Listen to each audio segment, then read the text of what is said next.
Halo, Assalamualaikum warahmatullahi wabarakatuh. Selamat pagi dan semangat untuk adik-adik TBI UIN Mataram. Pagi ini saya Pak Afif ingin berbagi tips bagaimana cara menyelesaikan skripsi dengan cepat dan tepat waktu. Ada beberapa hal yang perlu Anda persiapkan. Yang pertama, semuanya harus mengantongi yang disebut dengan pedoman atau skripsi guideline. Jadi guideline ini akan menjadi acuan bagi Anda semua untuk menulis dengan benar, khususnya penulisan bab per babnya. Yang kedua, Anda harus mencari tahu apa hal yang menarik atau self-interest Anda terhadap research Anda. Ketika Anda tahu self-interest atau apa hal yang menarik buat Anda untuk teliti, maka Anda akan tahu kemana Anda akan pergi. Apakah itu listening saja, ataukah speaking saja, atau mungkin specific things seperti bagian linguistik, yaitu sociolinguistics, speech act contohnya. Atau mungkin hal yang lainnya. Jadi Anda harus tahu dulu apa keberminatan Anda terhadap research Anda. Selanjutnya yang ketiga, Anda harus tahu tujuan Anda. Seumpama Anda sudah menentukan, oh saya tertarik dengan reading. Apanya dari reading yang ingin Anda tahu? Contohnya, oh nilai readingnya kurang bagus, maka saya ingin gimana caranya meningkatkannya. Berarti tujuan Anda adalah meningkatkan. Nah, ketika Anda tahu tujuan Anda seperti itu, maka Anda langsung bisa menebak sebenarnya desain penelitian saya ini apa. Jadi tujuan ini sangat penting untuk menentukan langkah Anda untuk menentukan desain penelitian. Kalau seandainya saya hanya ingin coba-coba atau mengetes, maka tentunya ini akan menjadi desain penelitian eksperimental. Jadi hal yang terpenting nomor 3, Anda harus tahu tujuan akhir dari penelitian Anda. Selanjutnya, Anda harus memformulasikan desain penelitian dengan benar. Artinya desain itu dipilih dengan benar harus refleksi terhadap tujuan yang tadi. Yang kelima, Anda supaya lebih cepat mengerjakan skripsi Anda, maka wajib mencari literatur atau referensi yang memiliki variabel sejenis dengan penelitian Anda dan desain penelitian Anda. Untuk apa sih? Karena dengan contoh referensi yang tepat, itu bisa menjadi guideline atau penunjuk arah Anda, seperti halnya GPS, kemana Anda akan pergi.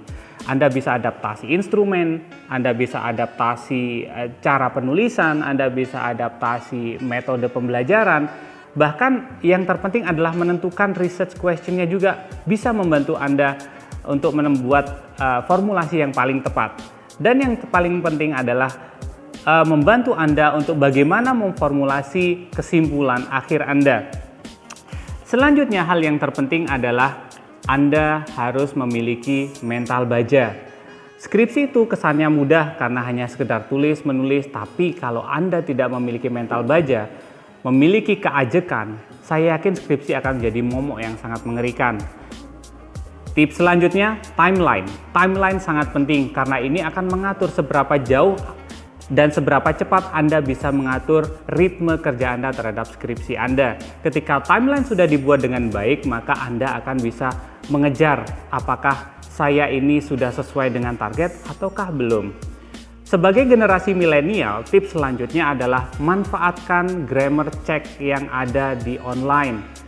Karena apa? Bagi Anda mahasiswa bahasa Inggris tentunya grammar harus lebih baik atau lebih sempurna. Sehingga untuk mengecek sendiri tentunya kemampuan kita sangatlah kurang. Jadi manfaatkan seperti Grammarly atau modal grammar checker yang lainnya untuk membantu menentukan akurasi grammar Anda. Termasuk juga penulisan referensi, footnote, body note, dan seterusnya, ataupun menggunakan reference style yang lain seperti APA atau MLA dan lainnya, Turabian, maka Anda harus memanfaatkan yang disebut dengan seperti Mendeley atau mungkin Zotero atau yang lainnya untuk membantu Anda mempermudah mengerjakannya.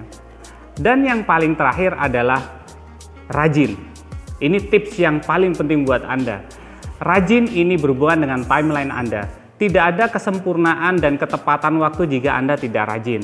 Jadi tips yang terakhir ini adalah yang paling ideal untuk bisa membuat Anda tepat waktu dan cepat selesai skripsinya. Itulah tips yang bisa saya sampaikan. Semoga bermanfaat. Sampai ketemu lagi. Esa, let's move up!